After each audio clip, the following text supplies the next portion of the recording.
सूत जी कहते हैं, ब्राह्मण, तदनंतर दीर्घ काल के पश्चात कद्रु ने 1,000 और विनता ने 2 अंडे दिए। सौतिरुवाच कालेन महता कद्रुरण्डानां 10 जनयामास विप्रेन्द्र 2 चाण्डे विनता तदा। दासियों ने अत्यंत प्रसन्न होकर दोनों के अंडों को गर्म पात्रों में रख दिया। वे अंडे 500 वर्षों तक उन्हीं पात्रों में रहे।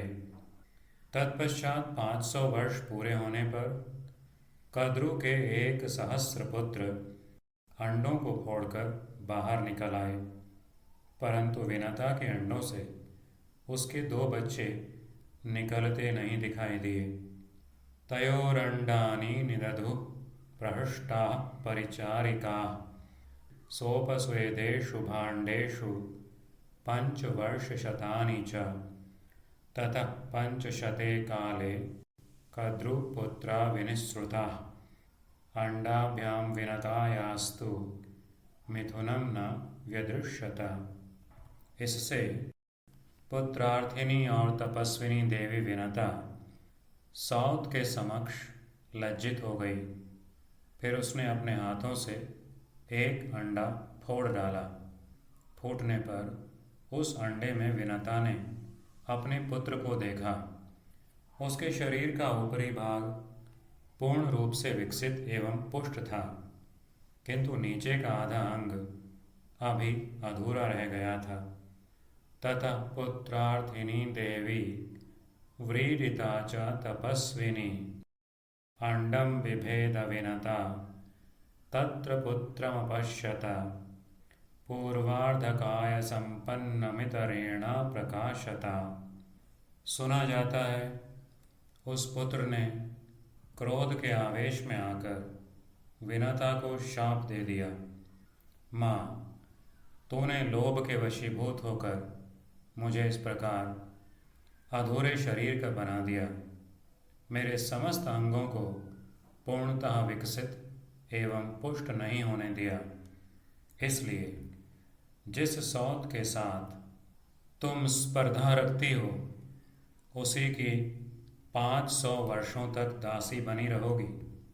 सपुत्र क्रोध संरब्ध शशापैनामिति श्रुति योऽहमेवं कृतो नातस्त्वया लोभपरीतया शरीरेण समग्रेण तस्मात् दासी भविष्यसि 5 वर्षशतान्यस्या यया विस्पर्धसे सह। और माँ, यह जो दूसरे अंडे में तुम्हारा पुत्र है, वही तुम्हें दास्य भाव से छुटकारा दिलाएगा। किंतु माता, ऐसा तभी हो सकता है जब तुम इस तपस्वी पुत्र को मेरी ही भांति अंडा फोड़कर अंगहीन अथवा अधूरे अंगों से युक्त न बना दोगी।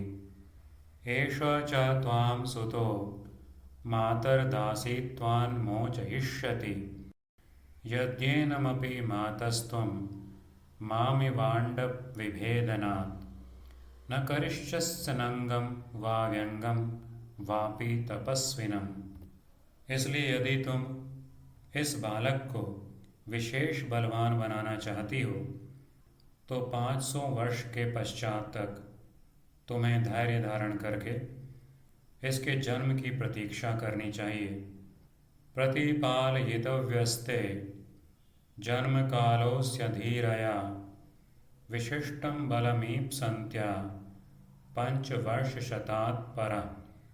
इस प्रकार विनता को शाप देकर वह बालक अरुण अंतरिक्ष में उड़ गया।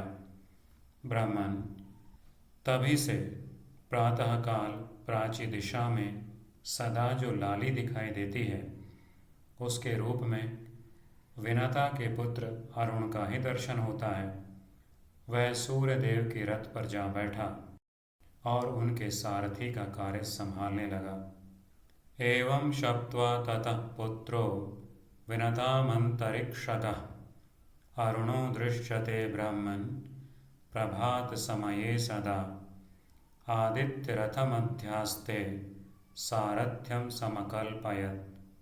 तदनंतर समय पूरा होने पर सर्प संहारक गरुड़ का जन्म हुआ। भृगुश्रेष्ठ, पक्षीराज गरुड़ जन्म लेते ही क्षुधा से व्याकुल हो गए और विधाता ने उनके लिए जो आहार नियत किया था, अपने उस भोज्य पदार्थ को प्राप्त करने के लिए माता विनता को छोड़कर आकाश में उड़ गए। गरुड़ोपि यथा कालम जजने पन्नग भोजन सजात मात्रो विनताम परित्यज्य खमाविशत्। आदास्यन्नात्मनो भोज्यमन्नं विहितमस्य यत् विधात्रा भृगुशार्दूला क्षुधिता पतगेश्वर। इस प्रकार श्री महाभारत आदि पर्व के अंतर्गत आस्तिक पर्व में सर्प आदि की उत्पत्ति से संबंध रखने वाला 16वां अध्याय पूरा हुआ।